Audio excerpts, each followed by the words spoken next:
My name is Tonye Faloughi-Ekezie, and I'm the founder of Simone's Oasis Foundation, and we use storytelling to raise awareness and advocate for children with Down syndrome, autism, and other disabilities here in Nigeria and beyond.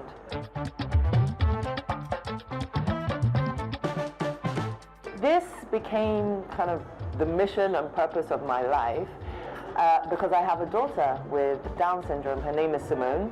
Hence, we called our foundation Simone's Oasis.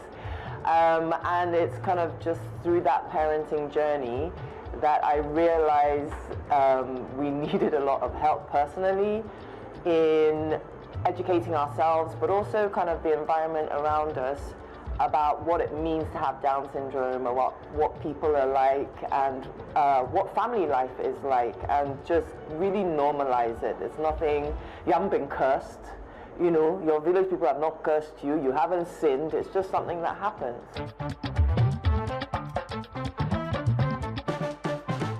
Well, I think we are really different to most foundations in that, personally, I could not do the whole brick and mortar foundation thing. That's not really my steez. But my background is in TV and film production, and most people here would have seen a lot of the shows I either produced or commissioned. So I went back to that skill and created a book series, Ugo Sims, which features a black main character with Down syndrome, first globally. But it was really a tool to make space for my daughter in the world. It all stands from a personal journey and understand that other families are going through the same thing.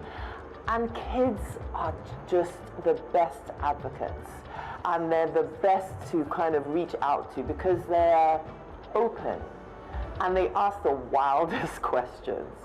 So it's really, really fun to focus on kids because essentially that's our next generation. That's the people and colleagues that my children will be in the rooms with, and it shouldn't be strange that they share a classroom. Therefore, it shouldn't be strange that they share a workplace, and they make sure that their workplaces are inclusive and that they have the same opportunities that a neurotypical person would.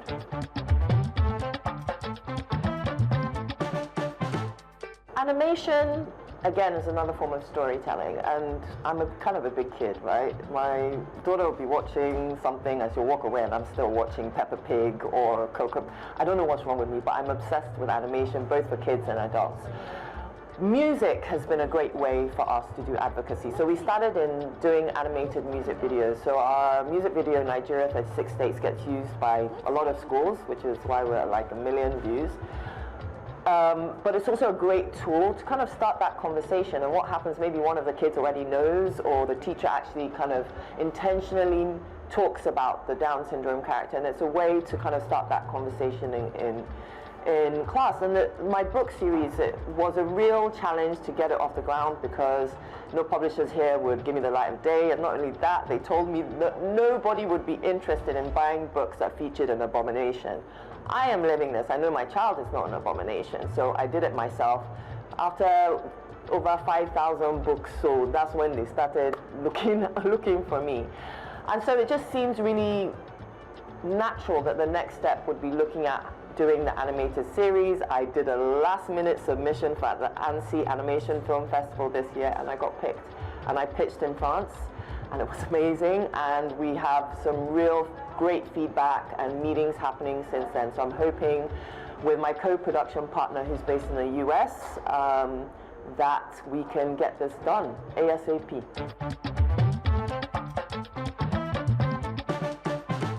Being in France and pitching something that is so personal, but it's also kind of like my dream, right? Advocacy has become my life. I never planned it. You told me 10 years ago this is what I'd be doing. I thought you kind of lost the plot. But I'm here, and it's really exciting to see what has been in your head being received in the physical world, and the feedback being really good, being told it's really relevant because the world that Ugo and Sim inhabit is inclusive. So the Sim character not only has Down syndrome, she also has sensory sensitivities that are quite typical for Down syndrome, but also cross over to that autistic part. And other characters in their world that are both neurotypical but special needs, you know, friends in a wheelchair, and what it's like to be different, and just the normal stuff that children go through, like losing teeth and, you know, testing their parents' patience.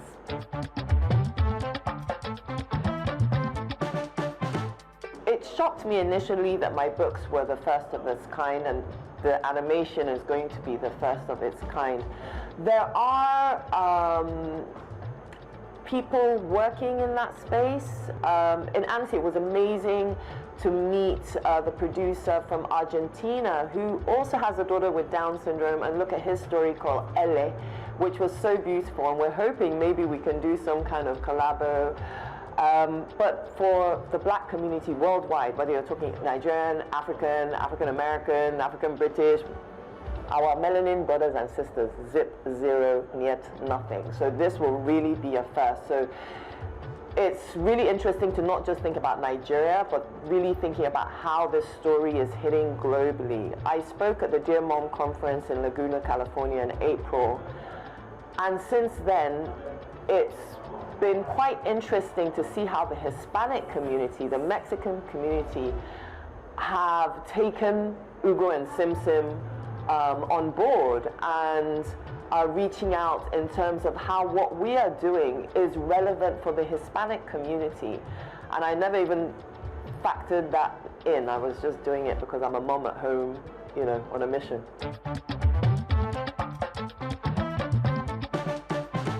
I think what's quite interesting about what we do is that it speaks to all types. And in fact, most of our readers are neurotypical children. So that's children without any special needs or disability. And their favorite character 90% of the time is Sim Sim. So it means that stories are just about touching the heart, connection, about, yes, the topic may be a little different, but the story is universal. People, wherever they are, can connect. And that's the key to successful storytelling. And yes, we're coming from an NGO and we're a foundation, but this is a business. This is an enterprise when we come to the animation, because I can't afford to, you know, put $6 million into one season of a series. So it takes investment, it takes funding. People are putting their money into this. And so we have to make sure they get their return on investment. So we are thinking about what does it mean globally? What are the avenues for that return of investment? And it looks really, really good for us. It looks really, really good. 2 ducks. 3 ducks. Too many ducks. I think they want the food. Prince Tuesday can feed the ducks for a little while.